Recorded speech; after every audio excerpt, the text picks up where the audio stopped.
Hey, what's up, everybody? BDO44 coming at you with another video. All right, so I want to guard against overrating certain players on our team as it pertains to involving them in trade deals, because you tend to do that sometimes. Well, I do. I don't want to put that on nobody else, but I tend to do that sometimes when I get this idea that we may need certain players. For example, who I'm talking about specifically is Winyan Gabriel. I want to be very careful not to overrate or overstate or understate or underrate him as it pertains to what his role is going to be on this team this year and what I would be willing to give up. Um, if I would be willing to give him up in certain trade scenarios. I'm listening to Trevor Lane, Lakers Nation, telling us on YouTube that we may have to involve Winyan Gabriel or maybe a contract like that, Austin Reeves or somebody like that, to make some of these trades that are in our Plan B category. If we can't get KD Kyrie or Kyrie alone, this will allow us to get some shooting, which we so desperately need. And we did pick up a lot of players who could kind of do those things that Winyan did for us, so it may not be as necessary to have his piece on this particular roster as it was to have him at the end of last season. But in saying that, I still would like to keep him for the modern NBA, the defensive long, wingy, as I always say, players. You want to make sure that you keep as many of them as possible. I don't want to give up length. Now, in THT's case, because of the specifics of where he's at and with his development and where he's at with his contract, I think it benefits us greatly to condense him into something that could help us a bit more, or multiple pieces or something like that. But as it pertains to Winyan Gabriel, the production that he's going to be able to provide on the contract that he's on, I think you want to have that on your roster. And you don't want to just slip that into a trade to make the numbers work, because that is a very, very, very good value right now. Given the fact that we saw him play for us last year, we're going to be able to get more out of him than what his pay rate is going to be. So we got to anticipate that. And just for the sake of understanding, you could trade a player like that to a different spot, and his value could turn into something entirely different because they don't have a role for him that you may have had, or vice versa. You may not have the role for him this year that he had last year. Now the value isn't the same for you as it would have been, but you may not necessarily see it that way or what have you. So I'm trying to guard against that. But to get like Eric Gordon, if I got to throw in THT, Winyan Gabriel, and another piece of Kendrick Nunn just to get Eric Gordon because I need shooting, that's not necessarily a good exchange in my mind. That doesn't mean I don't want to bring in Eric Gordon, but in my mind that's too much. But for what we need, we probably need to do something like that if we don't get Kyrie. So that is the situation. I'm trying to keep my mind right in regards to, yes, is Winyan Gabriel a valuable piece to the team that we had last year? Yes. Could he be a very valuable piece to what we have this year? I believe so, yes. Especially given the fact that we have, some big issues in terms of the talent level that we have with our center position. We're going to need some help with our bigs, and he's going to be able to play that role for us. I'm not up for giving him away for just as a throw-in to make numbers work. I don't think that's smart. No, I don't believe so. And I most definitely feel the same way about Austin Reeves, although he's a much more valuable piece and will be demanded upon. We got to know that. We got to know that if we're able to get through this trade season without giving up Austin Reeves, we need to light a cigar. I kid you not. Because if people are paying close enough attention to us, they know he's one of our best players, and he's on a fantastic contract.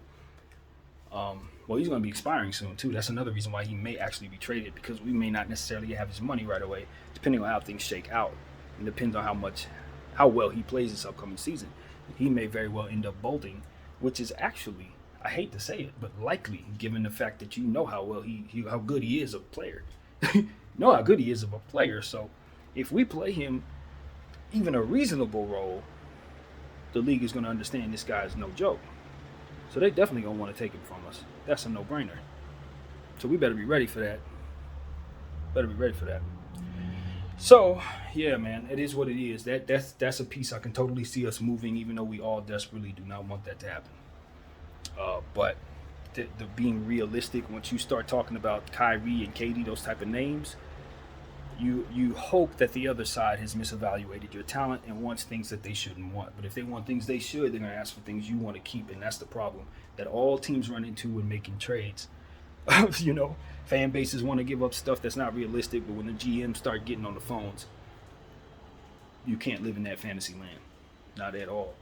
So, yeah, expect to have to move on from something that you don't want to, like Austin Reeves or and William Gabriel, because if I'm going against the Lakers, I'm asking for both of those pieces, especially if they're not willing to give up stuff that I like, LeBron or AD. So that is the truth. That is what we may be facing. And that's why I think it's more than likely we end up giving up both of our picks, because if we want to keep any of those pieces that are worth to us, that's probably what's going to have to be on the block instead. And so that's the choice that Rob may end up having to make as these deals start coming about. But I'm telling you, if we somehow land KD, I do believe fair value is Russell Westbrook and AD for KD and Kyrie. But the problem is, just because I think that's fair value does not mean that that's what is going to actually happen. Because I don't know if you can sell that to the public. I don't know. I don't think that you're going to have to see some picks, and you're going to have to see a bigger haul tossed around, in my opinion, to get KD out of the net, even if you think it makes sense to just swap those two. So I don't know. Maybe I'm tripping, but I just got a feeling it's going to be tough to do that. We're going to have to give up Austin Reeves, William Gabriel, bunch of picks, a bunch of stuff, just to make the optics of the trade look like a big trade. So yeah, we'll see if that actually plays out the way it's supposed to. If only Anthony Davis was playing like a Pantheon great right now, if we last seen him playing great, none of this would be going on. None of this. Nothing. He would not be up for a trade. Nobody would be offering him up for KD, because we look at him as a better playing level of that type of player. Truth be told, that's the truth, because we last saw KD play poorly. So if we last saw AD winning the championship and hoisting a trophy, do you really think he would be on a trade block in this situation? He wouldn't be.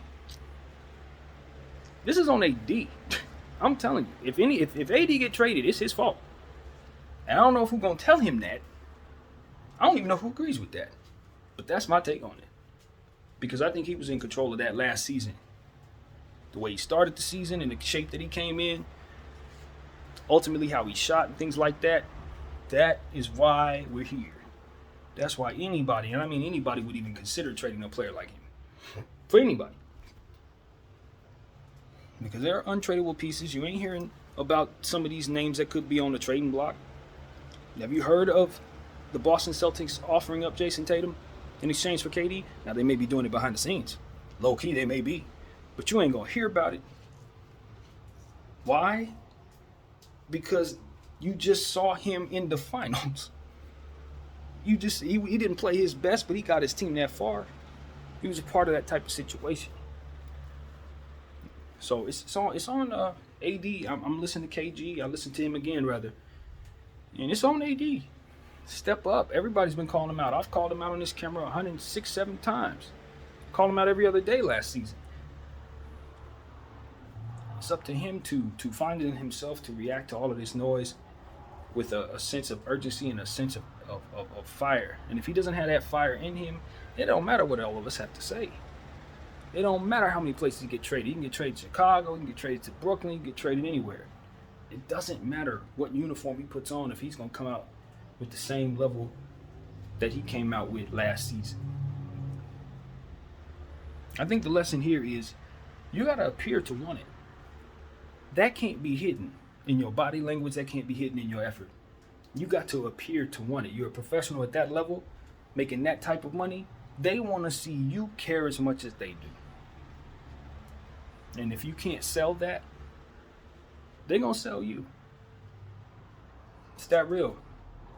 That's what all of this has taught me. Kyrie showed he didn't really care as much, getting the respect.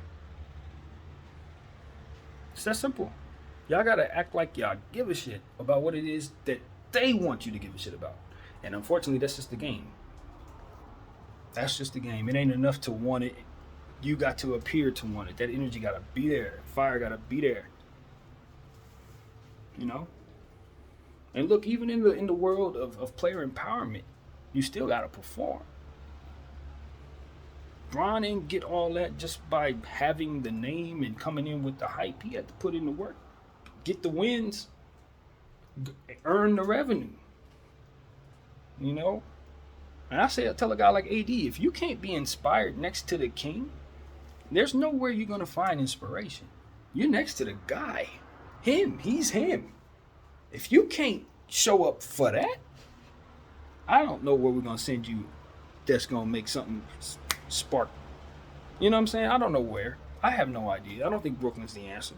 I don't think Chicago's the answer. He had to find that in himself. And if he's cool with this level of play, then his value is going to tumble down. And because he's been such a pantheon great player, people are going to start looking at him as even worse. It becomes exaggerated at that point. It's like, oh, okay, not only do you suck, but now you're on some Westbrook. That's how they're going to do you. It's not going to be to the level of that because you're not going to play that poorly, but they're going to do that to your value. It goes from you a pantheon great to somebody we don't even want to give $1 million to. Truthfully. Just because of how you looked. Just because of how you came out. Just because of how it ultimately played out. So for him, it's not about getting right, can't get right, none of that. Not on his end. For him, it's about taking that conditioning seriously and making the changes necessary to make his body his best. As everybody been telling him, reinvent his lower body. It starts with reinventing that lower body. 10 times more stretching, 10 times more ballet, 10 times more whatever the hell. I'm not the guy to know, but whatever the hell, more of it. Intentionally, more of it. You know what I'm saying? Stretching, crazy, I don't care what he got to do. But it has to be done so that he can get the most out of himself. To take control of the narrative of his career once again. Because if once he starts getting traded around, no, buddy. It ain't enough to be tall and long, believe you me. He ain't the only one that's out there tall and long. You gotta perform, bro. Especially with these kids that are coming in. You're gonna always be a unicorn, but the more of them that come in, the less you are a unicorn. It's that simple. The more Porzingises, the more Mobleys that step into the league, the less of a unique specimen he is. Especially now you got guys like Giannis coming around, and then further Victor. That further dilutes his unique self. Especially if he's going to be a sluggard and slow. So that's where he needs to get it right. He must. Regardless of where he's playing. LA, New York, wherever he at. If he's going to be in the NBA and try to keep the value that he's held, it's going to start with speed. It's going to start with speed. And it's going to end with good health and conditioning. So that's my opinion. That's what it is. His talent's going to carry him. He's obviously one of the greatest players ever played. But if his body is not going to be conditioned right, we've seen how that goes. You just deteriorate and fall apart. You know, so Shaq, we know Shaq. If Shaq would have been a workout warrior like Dwight Howard, Shaq would have got all the points. You know what I mean? We know that. If he wasn't eating Big Macs, instead he was eating salads back then when the Lakers was doing their thing. Yeah, he would have had less weight on him, but his career would have lasted a lot longer. His domination would have lasted a lot longer. And so I feel that way about AD, man. Where do you want to go from here, bro? Where do you want to go from here? That's what I would ask him. Never mind what's behind us. Where do you want to be from here? Never mind how long it's going to take to get where you want to go. Because it could take 3-4 years for him to reinvent his body. If his body is like that, don't matter. It's about starting that process, sticking to that program, and not giving that up, and preparing for any setbacks. If your body's gonna break a bone every 2 weeks, then we prepare for that. You feel me? Like if it's ridiculous, then you just work that into your equation. You battle that storm just the same, because at the end of the day, it's about his conditioning, nutrition, whatever it takes. So, that's what it's about. That's my challenge personally, once again, to Anthony Davis. I don't know what uniform he's gonna be wearing, y'all. I don't. But even if he's wearing a Jazz uniform, he should have that same approach. I'm gonna be my best self, because if I'm Anthony Davis, all I need is you to bring what I need to me. And see, that's what's lost in all of this. If I'm Anthony Davis, I'm just gonna say this. I'm not gonna believe I need LeBron. I'm not gonna believe I need LeBron. And that don't mean I don't want to play with LeBron. I'm certainly better with him.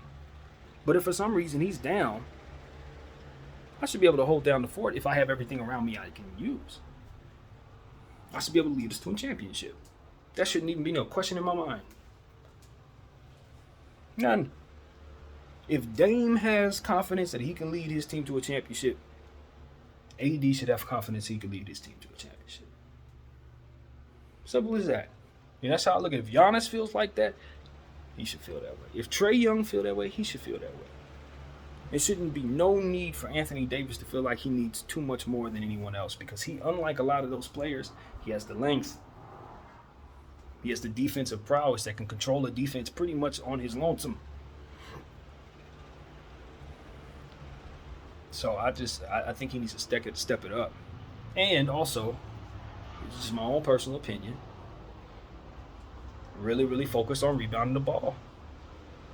Reinvent your rebounding approach. That would be my take. Reinvent your rebounding approach, because I don't think he rebounds the ball very well for his length and his body. He should be a more skilled rebounder. That's just how I see it from where I'm at.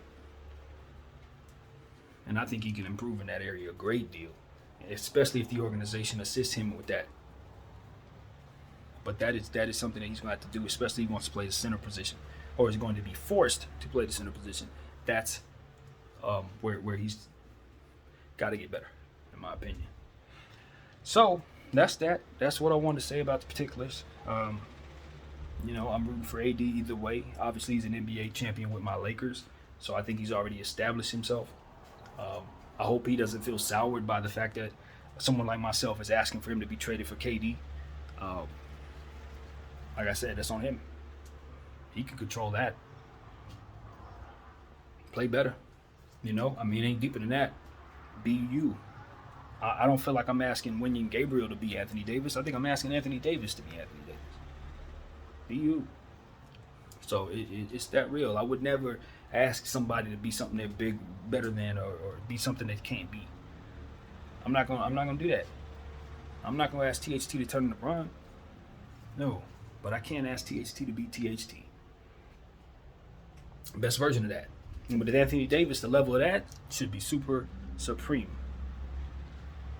And I would want to take exception to some of these guys passing me up historically around me. I would. I was listening to people talk about they would rather have Karl Towns than Anthony Davis. Since when? Since when? Why is that a thing now? Anthony Davis should not let that happen. Nobody should be saying that Karl's better than you. Nobody should be sitting up here saying they'd rather have Ayton than AD. Trade AD for Ayton. What the hell? No. But again, that's on AD. That's not on nobody else. I'm not looking at those people weird. I saw what they saw. They need to fix that. So that's what I got to say, man. My name is BDF44. I thank y'all for watching. I'm out.